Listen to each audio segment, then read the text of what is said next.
बिस्मिल्लाहिर्रहमानिर्रहीम, अस्सलाम वालेकुम नाजरीन। मैं हूं बाबर हयात और आप देख रहे हैं 24/7 उर्दू न्यूज़ पर बाबर हयात शो। नाजरीन, पाकिस्तान और जिम्बाब्वे के दौरान आखिरी और फैसला कुन मैच जिसको जीत कर पाकिस्तान ये सीरीज़ जीत सकता है और जिसमें खुदा न खास्ता शिकस्त खाकर पाकिस्तान पहली बार जिम्बाब्वे से ओडीआई सीरीज हार सकता है। सो एक मेक और ब्रेक, डू और डाई मैच है पाकिस्तान के लिए भी और जिम्बाब्वे के लिए भी, क्योंकि दोनों टीमें एक एक मैच जीत चुकी हैं, सीरीज बराबर है। लेकिन इस फाइनल मैच से पहले जिम्बाब्वे से कुछ परेशान कुन खबरें आ रही हैं। पाकिस्तान टीम के हवाले से भी दो अहम तरीन पाकिस्तान के प्लेयर ना सिर्फ इस मैच से बाहर हो गए हैं बल्कि पूरी जिम्बाब्वे टूर से बाहर हो गए हैं। दो फास्ट बॉलर्स रादर, अगर मैं कहूं तो गलत नहीं होगा। और इसके अलावा दो नए जो बॉलर्स हैं उनकी एंट्री हो रही है, वो भी पाकिस्तान से चल पड़े हैं और वो भी कल के मैच के लिए अवेलेबल हो जाएंगे। आज पहुंच जाएंगे और वो कल के मैच के लिए अवेलेबल हो जाएंगे। अब वो दो तब्दीलियां पाकिस्तान की प्लेइंग 11 में क्या हो सकती हैं उसके हवाले से बात करेंगे। और फिर हम जनाब बात करेंगे, आपको ये भी बताऊंगा कि मौसम, जी हाँ, मौसम एक बार फिर दरमियान में कुछ ना कुछ गड़बड़ कर सकता है। बारिश के चांसेस हैं, कब और कैसे कितने, इस हवाले से भी आपको अपडेट करने जा रहा हूं। पाकिस्तान की प्लेइंग 11 क्या होगी ये भी इस पर भी बात करेंगे। लेकिन आगे बढ़ने से पहले आपसे गुजारिश कि अगर आप हमारे नए व्यूअर हैं तो प्लीज़ हमारे इस चैनल को जल्दी से कर लीजिएगा सब्सक्राइब और बेल आइकन को पुश करना मत भूलिएगा। मुझे फॉलो कीजिए इंस्टाग्राम पे @बाबर हयात शो और हमारे पेज को फेसबुक पे लाइक कर लीजिएगा। तो जनाब, सबसे पहले तो बात कर लेते हैं मौसम की, क्योंकि मौसम जो है ना जी वो बहुत इंपॉर्टेंट है। जिम्बाब्वे में एक मैच में हमें मौसम का झटका लग चुका है। वैसे तो वो झटका हमें पहले ही लग चुका था। मौसम ने तो खैर हमारी इज्जत बचा ली, वरना ये भी हो सकता था कि हम 80-90 के ऊपर ऑल आउट हो जाते और पता चलता कि हम 100 से ज़्यादा रन से जो है वो ये मैच हार चुके हैं। तो ये 80 रन से हम हारे थे, बहुत बुरा खेले थे। लेकिन दूसरे मैच में उतना ही अच्छा हम खेलें और हमने दुनिया को हैरान करके रख दिया। ख़ास तौर पे हमारे जो साइम अयूब हैं, उन्होंने तो जनाब हिस्टोरिक इनिंग्स अगर कहें खेली तो बिल्कुल गलत नहीं होगा, क्योंकि 51 गेंदों पर उन्होंने सेंचुरी स्कोर की, 17 चौके 3 छक्के मारे और पाकिस्तान की तरफ से तीसरी तेज तरीन सेंचुरी स्कोर करने वाले वो बल्लेबाज बन गए।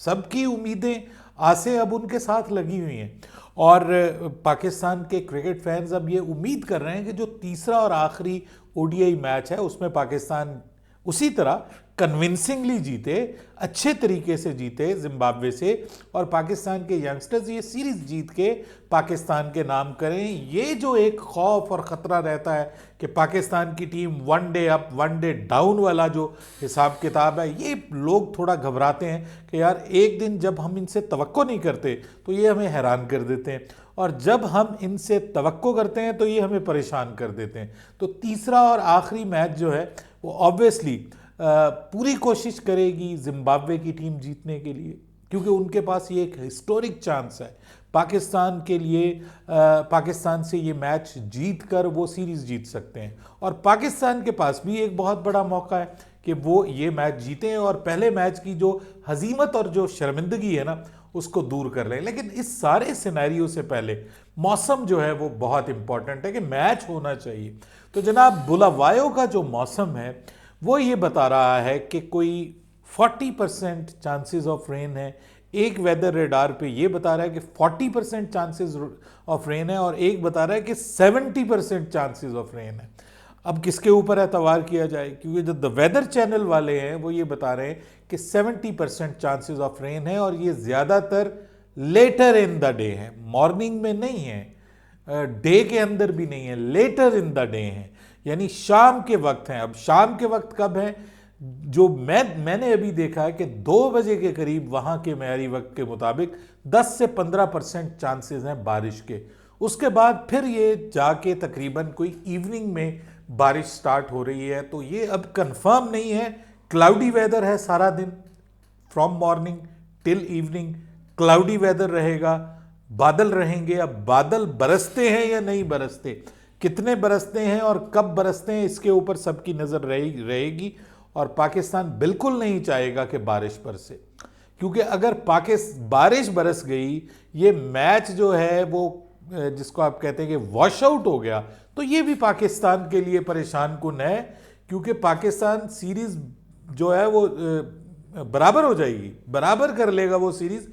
और भले उसमें मौसम का बीच में इंटरफेरेंस हो, लेकिन हिस्ट्री में ये ज़रूर लिखा जाएगा कि जिम्बाब्वे ने पाकिस्तान के खिलाफ ओडीआई सीरीज बराबर कर दी है, यानी पाकिस्तान ओडीआई सीरीज जीतने में नाकाम हो गया है।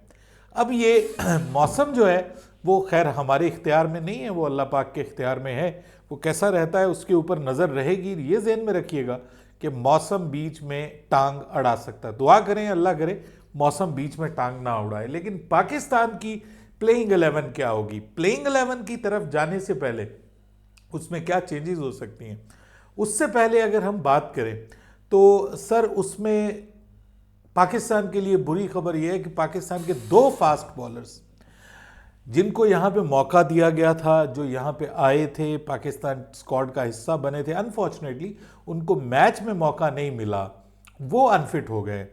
दोनों फास्ट बॉलर्स यानी शाहनवाज धानी वो घुटने की एंकल की इंजरी का शिकार हुए हैं ड्यूरिंग द प्रैक्टिस, और जो अहमद दानियाल हैं उनके हवाले से परेशान कुन खबर ये है कि वो राइट हैमस्ट्रिंग इंजरी का शिकार हो गए हैं, और ये दोनों अब सीरीज से ही नहीं बल्कि पूरे के पूरे जिम्बाब्वे टूर से बाहर हो गए। और इनकी जगह 2 प्लेयर्स को कॉल कर लिया गया है, एक का नाम है अब्बास आफरीदी, दूसरे का नाम है जहांदाद खान। वो दोनों जो हैं वो ऑलमोस्ट मेरे ख्याल में पहुंच चुके हैं वहां पे जिम्बाब्वे में, क्योंकि पीसीबी ने ये हमें बताया कि वो तीसरे और फाइनल डिसाइसिव जो मैच है उसके लिए वो अवेलेबल होंगे। अब वो दोनों आ गए हैं तो उनको देखते हुए मुमकिन है कि पाकिस्तान की जो प्लेइंग 11 है उसके अंदर कोई तब्दीली हो सके। देखिए, मेरा जहां तक आइडिया है पाकिस्तान को अब इस मैच में तब्दीली नहीं करनी चाहिए, क्योंकि जिनको लाना था ना वो तो ऑलमोस्ट आ चुके हैं पाकिस्तान की टीम के अंदर, टीम का हिस्सा बन चुके हैं।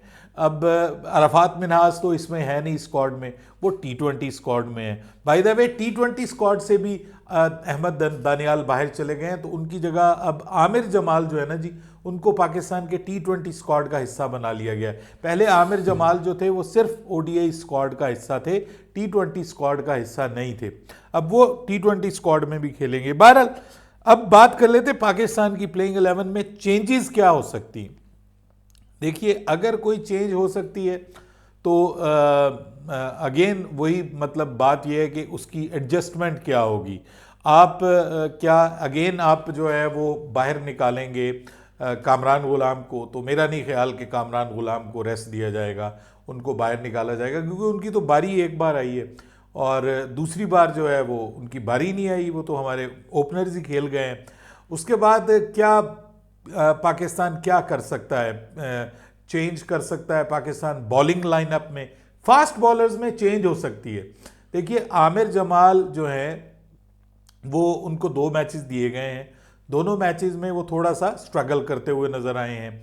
उनकी जगह आप एक चेंज कर सकते हैं पाकिस्तान की तरफ से, और आप जहांदाद खान को मौका दे सकते हैं। अगर आपको पिच और कंडीशन सूट करती हैं तो जहांदाद खान जो हैं वो पाकिस्तान की तरफ से इस मैच का हिस्सा बन सकते हैं, पाकिस्तान की प्लेइंग 11 का हिस्सा बन सकते हैं। बाकी आप ये सोचें कि पाकिस्तान स्पिनर्स को रेस्ट देगा, दोनों स्पिनर्स खेलेंगे, पाकिस्तान दोनों स्पिनर्स के साथ जाएगा।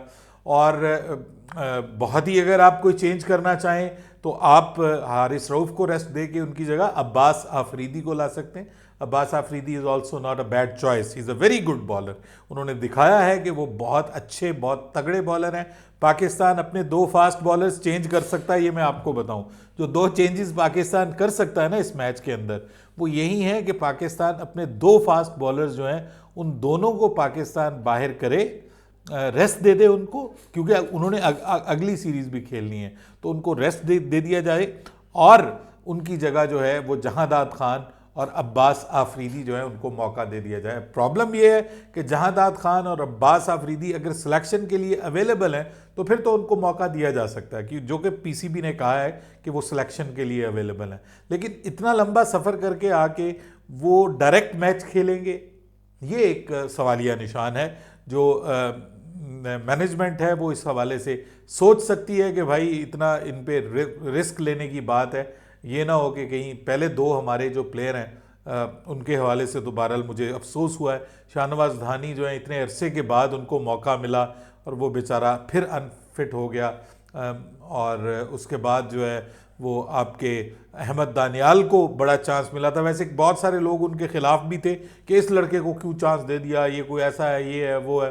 कुछ लोगों ने कहा था कि जी इसका मौका नहीं बनता, इसको एक ही सीज़न के ऊपर चांस दे दिया गया। लेकिन अब ये है कि बहरहाल वो अब दोनों सीरीज़ से बाहर चले गए हैं, उनकी जगह जो प्लेयर्स आए हैं उनको मौका दिया जा सकता है पाकिस्तान की तरफ से। अहमद दानियाल और शाहनवाज धानी जो हैं वो जिम्बाब्वे के ख़िलाफ़ जारी सीरीज़ से अब बाहर हो गए हैं। तो इस हवाले से अगर देखें तो पाकिस्तान की जो प्लेइंग 11 बनने जा रही है, अगर दो चेंजेस आप करते हैं तो फिर तो आपकी प्लेइंग 11 में जो चेंजेस आ रही हैं वो मैं बता देता हूं आपको कि प्लेइंग 11 क्या हो सकती है। कि साइम अयूब और अब्दुल्ला शफीक ओपन करेंगे, तीसरे नंबर पे आपको जो है वो खेलते हुए दिखाई देंगे कामरान गुलाम, चौथे पे मोहम्मद रिजवान, पाँचवें के ऊपर सलमान अली आगा, छठे के ऊपर जो है वो आपको नज़र आएंगे, छठे के ऊपर ऑब्वियसली वो लड़का जो है नया अभी डाला इन्होंने तैयब ताहिर, सातवें पे अब्बास आपके इरफान खान न्याजी, आठवीं पोजीशन के ऊपर फिर ऑब्वियसली अगर आप उनको नहीं खिलाते तो आठवीं पोजीशन के ऊपर आप ला सकते हैं फिर आमिर जमाल की जगह आपके जहांदाद खान, नवें के ऊपर फिर आप ला सकते हैं अपने अब्बास आफरीदी को, 10वीं पोजीशन पे आपके अबरार अहमद होंगे और फिर 11वीं पोजीशन के ऊपर आपकी तरफ से खेलेंगे आपके जो दूसरे लेफ्ट आर्म फैसल अकरम, वो आपकी तरफ से खेलते हुए नजर आएंगे। ये पाकिस्तान की चेंज अगर होती है तो ये प्लेइंग 11 बनती है। अदरवाइज मुझे जो ऐसा लग रहा है कि पाकिस्तान विल गो अनचेंज्ड। तीसरे मैच में पाकिस्तान की जो एक विनिंग कॉम्बिनेशन बना हुआ है उसको पाकिस्तान छेड़ने के लिए कोशिश नहीं करेगा। लेकिन अगेन मैं ये कहता हूँ कि आकिब जावेद के होते हुए कुछ भी हो सकता है, वो रिस्क ले सकते हैं, वो उससे मेरे ख्याल में कोई बहुत बड़ा फ़र्क नहीं पड़ने वाला। आपके फास्ट बॉलर्स को वैसे भी मार पड़ रही है, तो अगर ये दो लड़कों को आप ले आएँ तो ये ज़रा कंडीशंस के हिसाब से कंड्यूसिव कंडीशंस इनको मिल सकती हैं, क्योंकि ये प्योर वाइट बॉल के बॉलर्स हैं और ये थोड़ा स्लो बॉल्स का भी इस्तेमाल करते हैं, वेरिएशंस का भी इस्तेमाल करते हैं। आपके जो दोनों बॉलर्स हैं आमिर जमाल और आपके जो हारिस रऊफ है, उन दोनों की तरफ से सॉरी टू से दैट कोई वेरिएशंस नज़र नहीं आई। उन्होंने एक ही जगह पे बॉल करते रहे हैं, वो एक ही स्पीड से बॉल करते रहे हैं, जिसकी वजह से उनको कामयाबी हासिल नहीं हुई, विकेट्स नहीं उनको मिली। तो यही वजह बनी है, स्पिनर्स जो हैं उनको विकेट्स मिली हैं, तो स्पिनर्स पे निगाहें रहेंगी। लेकिन साथ में पाकिस्तान जो है वो कॉम्बिनेशन में कुछ चेंज कर सकता है। अपनी राय दीजिएगा, आपके ख्याल में पाकिस्तान की प्लेइंग 11 क्या होनी चाहिए, ज़रूर बताइएगा नीचे कमेंट्स में। बाबर हयात को इजाज़त दीजिएगा, अल्लाह हाफिज़।